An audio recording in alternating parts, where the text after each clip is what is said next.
You're traveling through the unknown, a journey beyond the corners of reality, where the shadows whisper and the chill runs deep. Welcome to the dimension where your deepest fears are given form. This is the Midnight Mystery. Welcome to the Midnight Mystery. Today's episode is called We Discovered the True Horror Hidden Beneath the Ocean's Depths. In each episode, we delve into the shadowed corners of our existence, bringing you tales of the eerie, the uncanny, and the downright terrifying. From the realms of the supernatural to the depths of the human psyche, no stone is left unturned, no dark secret left hidden.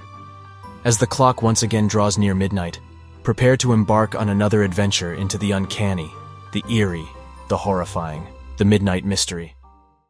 The salty sea air filled my lungs as I stood on the deck of the vessel, my gaze firmly locked on the vast, unexplored ocean before me. I am Mark, an underwater archaeologist with a heart brimming with ambition and curiosity. Today marked the beginning of a grand adventure, an exploration into the unknown depths where secrets of a submerged city waited to unveil their mysterious tales. As the sun began to dip below the horizon, casting eerie shadows across the waters, we began our descent into the abyss. The team was a mixed bag of seasoned explorers and eager new faces, all bound by a common thread of discovery and wonder. We navigated through the watery darkness, the beams of our flashlights cutting through the obscurity, revealing the hidden wonders of the ocean. "Mark, over here," Sarah, one of our marine archaeologists, called out. I swam over and my eyes widened in awe at the sight before us. Colossal structures loomed in the murky waters, remnants of a once magnificent city now consumed by the sea. Ornate carvings adorned the ancient stones, and artifacts rich with unusual symbols and imagery lay scattered across the ocean floor. "I've never seen anything like this," I whispered, a chill running down my spine. These artifacts, they seem to hold a knowledge far beyond our understanding. The exploration progressed, but a sense of unease began to settle amongst us. Odd occurrences whispered of the abnormal. Shadows flickered in the peripheries of our visions, cryptic symbols appeared and vanished on the ancient structures, and a chorus of unsettling whispers seemed to echo through the water. "Mark, do you hear that?" David, a young diver, asked, his voice trembling with unease. "I do," I replied, a knot of apprehension tightening in my stomach. "Stay close and stay alert." As we ventured deeper, it felt as though the ocean itself had come alive with a spectral presence. An ancient aura seemed to awaken around us, unsettling and mysterious. It was in a forgotten chamber, veiled in algae and sea growth, where the awakening truly began. My hands gently brushed away the layers of time from a peculiar artifact. The moment it was disturbed, a wave of cold surged through the water, and a chorus of ghostly wails filled the chamber. "What have we done?" Sarah's voice trembled as the water around us seemed to swirl with a newfound darkness.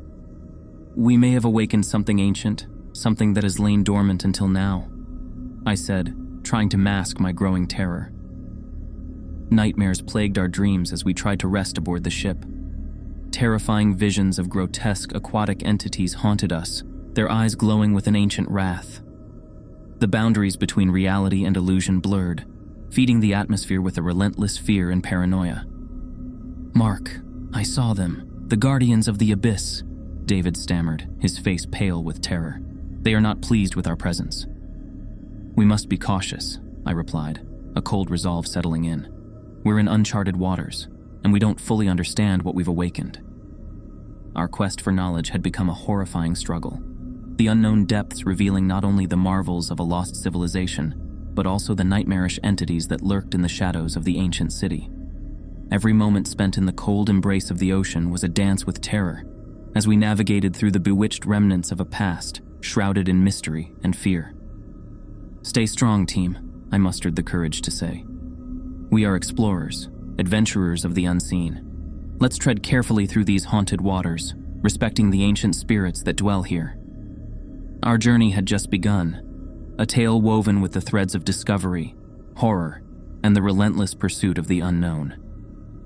Little did we know that the true horror awaited us in the depths, where the boundaries of reality would shatter, leaving us adrift in a sea of terror and madness. The darkness of the abyss seemed to deepen, the once serene ocean now a tumultuous canvas of terror. We felt it, an invisible looming dread that closed around our hearts with icy tendrils. The entities, once obscure whispers and shadows, now revealed themselves as aggressive tormentors from the voids of ancient legends. Their presence was a suffocating fog of horror, clouding our senses, manipulating our realities. "Mark, something's wrong with the equipment." Sarah's voice crackled through the radio, laced with urgency. "The readings are all over the place." I frowned, trying to calibrate the malfunctioning devices. "Keep an eye out," I replied tersely. "We're not alone here. The entities are making their wrath known." The water seemed to throb with a malicious intent, the boundaries of natural realms blurring. Equipment failed. Mysterious accidents befell the crew. Cuts, bruises, and inexplicable injuries became common. We were caught in a relentless storm of chaos, our quest for discovery overshadowed by a struggle for survival. "Mark, we should abort," David urged. His eyes widened with a mix of fear and anger. "This isn't what we signed up for. We're being tormented." Driven by a potent mixture of ambition and curiosity, I clenched my jaw. "We knew this journey would be fraught with unknowns," I countered. "We are on the brink of a monumental discovery. We cannot turn back now." Disagreements festered, turning into conflicts. Trust, once the bedrock of our team, started eroding beneath the weight of fear and uncertainty. The entities seemed to feed on our despair, their malicious games intensifying, warping the very fabric of our surroundings. "Mark, listen," Sarah's voice trembled. "I saw something. Visions of the past, or maybe warnings of what's to come. We're unleashing something we can't control." I listened, wrestling with the shadows of doubt that threatened to consume my resolve. "We'll take every precaution," I said, attempting to steady my voice. "But we cannot let fear dictate our actions." In the haunted embrace of the ocean, desperation began to poison our minds. Realizing the grim severity of our situation, a collective decision weighed heavily on our shoulders: to abandon the exploration and return to the surface's welcoming light. "Let's prepare for ascent," I announced, my voice heavy with the bitterness of unfulfilled curiosity and the looming shadow of failure. "Ensure everything is secure. We leave nothing behind for the abyss to claim." But the entities, those ancient guardians of forbidden realms, would not release us so easily. Our journey back was marred by illusions and manipulations. Paths seemed to shift, our surroundings morphed into disorienting labyrinths, and the ocean itself seemed to resist our escape. "This way," David shouted, swimming ahead, but his confidence was misplaced. The water swirled, dark shapes flitted around us, and haunting echoes filled our ears, muddling our senses and direction. "Safety lines now," I ordered, trying to carve a pathway through the confusion with unwavering commands. "Stay close, and don't trust your eyes alone."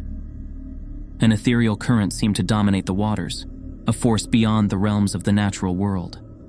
We battled against illusions, against the enigmatic wrath of the abyss, every upward stroke a fight against the malicious shadows that sought to engulf us.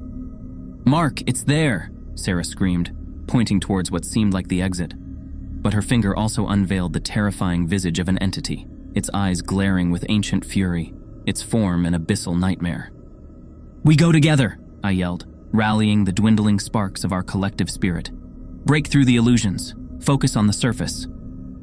After what felt like an eternity caught in the crushing grip of terror, we emerged from the haunted waters, gasping for breath under the sky's muted light. The ship, once a beacon of hope, now loomed like a grim testament to our ordeal. "Is everyone accounted for?" I asked, my voice raspy, eyes scanning the chaos. "Not everyone," David replied, his voice a choked whisper. "We lost some." Back on the ship, amidst the tumult of survival, a heavy silence descended upon us, the silence of dreams drowned in the abyss, of minds scarred by unutterable horrors. We had escaped the clutches of the entities, but the shadows of their realm lingered in our souls, a perpetual echo of terror and mystery. Our exploration, once a beacon of discovery and wonder, now lay shrouded in the grim cloak of horror, an eternal echo of the abyss below. The nightmare of the abyss had followed us to the surface. With every passing moment, I felt their oppressive presence grow stronger, more determined. I couldn't let these entities torment us any further. It was time to face them head on. "Sarah," I called out, searching for her in the ship's cabin. "Those symbols we saw in the city, the ones that kept appearing, do you have sketches or notes on them?" She handed me a waterlogged journal, its pages filled with hastily sketched symbols. "They're unlike anything I've ever seen," she said, almost as if they were telling a story. Determined, I pored over the symbols, trying to decipher their meaning. If we can figure out their story, perhaps we can find a way to appease these entities or even banish them. A sudden gust of icy wind swept through the cabin, extinguishing our lanterns. Shadowy forms manifested, swirling around us, their whispers filling the air. The ship groaned under the strain of an unseen force. "They're here!" David exclaimed, terror evident in his eyes. Drawing from a reservoir of courage, I stepped forward, clutching the journal tightly. "We do not wish to harm you or take your secrets," I shouted into the void. "Please let us go." The entities grew fiercer, warping the reality around us. It felt like we were once again submerged, trapped in a watery grave, with the ethereal guardians confronting us from all sides. Sarah, amidst the chaos, began chanting something, using the symbols in the journal as a guide. Her voice was eerily harmonious, contrasting with the discordant wails of the entities. The atmosphere began to shift. The intense confrontation reached its climax. It was then that I had an epiphany, a twisted revelation. These entities weren't mere tormentors, they were protectors. The submerged city, with all its arcane knowledge, was not a lost utopia, but a sealed catacomb of potential catastrophe. The true horror was not these guardians, but what lay dormant within that submerged city. "It's not us they're trying to harm," I gasped. "They're preventing a greater evil from escaping. We've come too close to unveiling it." Sarah, still chanting, nodded. "The symbols tell of a sealed power, one that must never be freed." As the intensity of the confrontation waned, I addressed the entities. "We understand now. We won't disturb the city further. Please, let us leave in peace." The oppressive atmosphere began to dissipate, leaving a thick silence in its wake.